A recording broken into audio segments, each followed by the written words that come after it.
અને ગૌ ભક્તો કલેક્ટર કચેરીમાં ધામા મહેસાણામાં ગૌ માતાને રાષ્ટ્રમાતા જાહેર કરવા માટે સંતો મહંતો અને ગૌ ભક્તો આકરા પાણીએ જોવા મળ્યા છે। હિન્દુ સનાતન સંસ્કૃતિમાં ગાયને માતા તરીકે પૂજવામાં આવે છે, ત્યારે હિન્દુ સંગઠનો દ્વારા અવારનવાર ગાયને રાષ્ટ્રમાતા અને રાજ્યમાતા જાહેર કરવાની માંગ કરવામાં આવી હતી, જે અનુસંધાને વિશ્વવિખ્યાત રાષ્ટ્રીય ગૌ ભક્ત અને સંત શિરોમણી એવા કાલિદાસ મહારાજ અને સિદ્ધાશ્રમ ગુરુ ગૌશાળાના મહંત મંગળ ભારતી બાપુના નેજા હેઠળ સાધુ સંતો અને મહંતો સહિતના અનેક ગૌ ભક્તોએ ગત રોજ મહેસાણા જિલ્લા કલેક્ટર કચેરી ખાતે જિલ્લાના અધિક નિવાસી કલેક્ટર જે.કે. જેગોડાને ગાય માતાનો જયકારો બોલાવી આવેદનપત્ર આપી ગુજરાત રાજ્ય સરકાર અને કેન્દ્ર સુધી ગૌ માતાને રાષ્ટ્રમાતા અને રાજ્યમાતા તરીકે જાહેર કરવાની માંગ કરી હતી।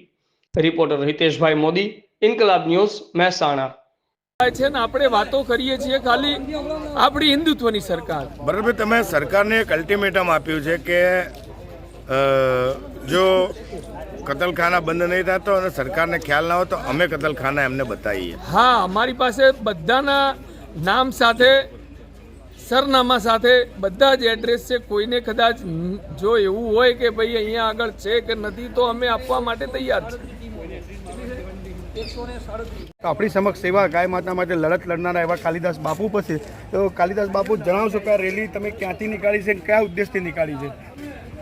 અમે આ રેલી અમારા તમામ હરિભક્તો દ્વારા આ રેલી લઈ અને અહીંયા મહેસાણા જિલ્લા કલેક્ટર સાહેબને એક આવેદનપત્ર વિનંતીપત્ર આપવા માટે પધાર્યા છે।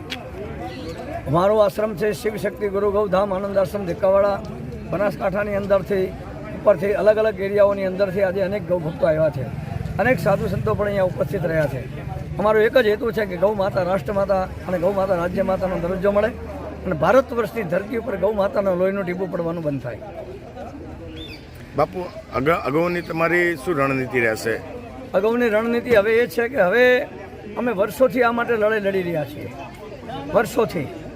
અને વર્ષોથી હું તો ખુલ્લેઆમ મારું સૂત્ર છે, જેના દિલમાં ગૌ ગંગા ગાયત્રી ગીતા ઉપર પ્રેમ હોય અને ભારત વર્ષને હિન્દુ સનાતનની રાષ્ટ્ર જાહેર કરવાની તમન્ના હોય એવા ભક્તોએ જ કાલિદાસ મહારાજના આશ્રમમાં આવવાની પરમિશન છે, બીજાને પરમિશન પણ નથી।